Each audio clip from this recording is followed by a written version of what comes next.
Hey, bienvenue sur la chaîne. Vous m'avez beaucoup demandé que je vous parle d'OVNI. Alors, je pourrais vous parler de phénomènes météo non identifiés. Je pourrais vous parler de rentrée atmosphérique.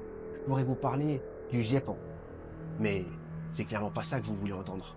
Vous voulez que je vous parle d'extraterrestres.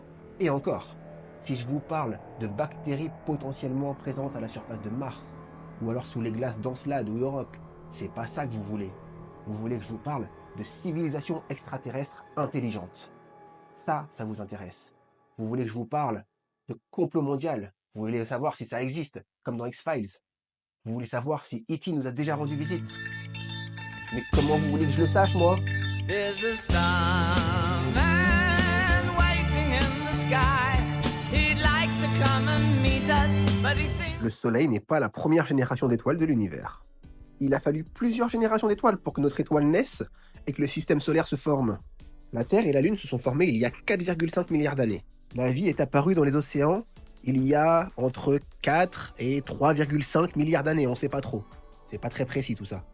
Cette vie est sortie de l'eau, les premiers animaux terrestres sont apparus il y a environ 400 millions d'années, et puis il y a environ 300 000 ans, est apparu l'Homo sapiens, dont on fait partie. Ensuite, l'Homo sapiens a progressé. Il y a environ 7000 ans, il a inventé l'écriture. C'est ce qui sépare la préhistoire de l'histoire. Il a créé des outils, étudié les sciences. Il a fini par ne plus croire, mais par savoir. Et cela dans un temps très court par rapport à l'âge de l'univers ou même de la Terre. Alors oui, en science, on croit pas. En science, on sait. Certains croient que la Terre est plate, mais en science, on sait qu'elle est ronde. Vous voyez la différence? On croit en la magie, on croit aux sorcières, on croit aux démons qui font tomber la foudre. Mais le scientifique sait d'où vient la foudre. Et j'arrêterai là mes propos là-dessus. Et notre civilisation humaine, combien de temps va-t-elle perdurer? Combien de millénaires allons-nous connaître? Les risques d'extinction de l'espèce humaine sont réels, pas immédiats, pas à moyen terme, mais ils sont réels. Le réchauffement climatique par exemple, à la vitesse à laquelle se dérègle le climat, j'ai déjà du mal à imaginer ce que ça va être dans 1000 ans. Alors, dans 1 million d'années, je pense qu'on sera plus là. Là où je veux en venir, c'est que si E.T. existe, dans notre galaxie ou ailleurs, ça serait très étonnant qu'il soit dans la même temporalité que nous.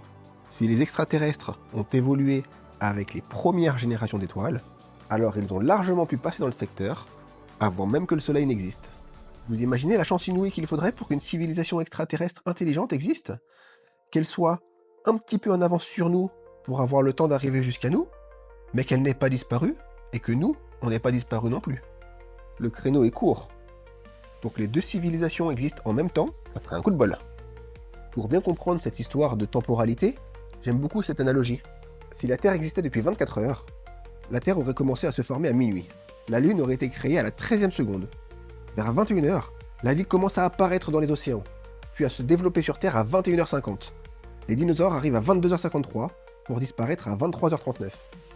Les mammifères arrivent à leur tour à 23h44 et les premiers humains à 23h59 et 21 secondes.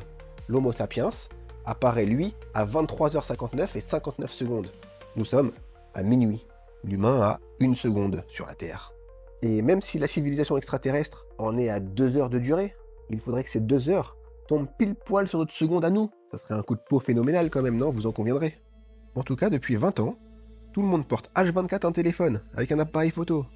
Et bizarrement, on n'a aucune photo d'OVNI, aucune photo d'extraterrestre. Au mieux, on arrive à avoir des photos de mouches collées sur un objectif. C'est à peu près ce qu'on a le plus détaillé. Je pense que tout simplement, c'est parce qu'il n'y a pas de vaisseau extraterrestre sur Terre. Je pense que si un scientifique découvre des bactéries sur Mars, des traces de vie sur Europe ou sur Encelade, alors il recevra un prix Nobel, voire 2 ou 3. Si un même scientifique découvre une civilisation extraterrestre intelligente, alors il aura son nom sur tous les livres d'histoire, comme Neil Armstrong. Encore plus, personne n'aurait intérêt à cacher une telle découverte. Ça engendrerait des millions d'euros pour la recherche. C'est pour ça que je pense qu'il n'existe aucun complot mondial. J'en suis même sûr. Donc non, nous ne sommes pas visités par les extraterrestres. Non, il n'existe pas de complot mondial. Non, on n'est pas dans X-Files. C'est dommage, ça serait génial, mais c'est pas le cas. On va pas serrer la main de E.T. demain.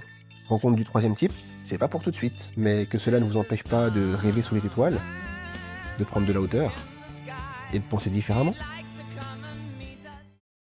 Oh non, papa, tu vas encore nous bassiner avec tes extraterrestres. Qui d'autre est au courant?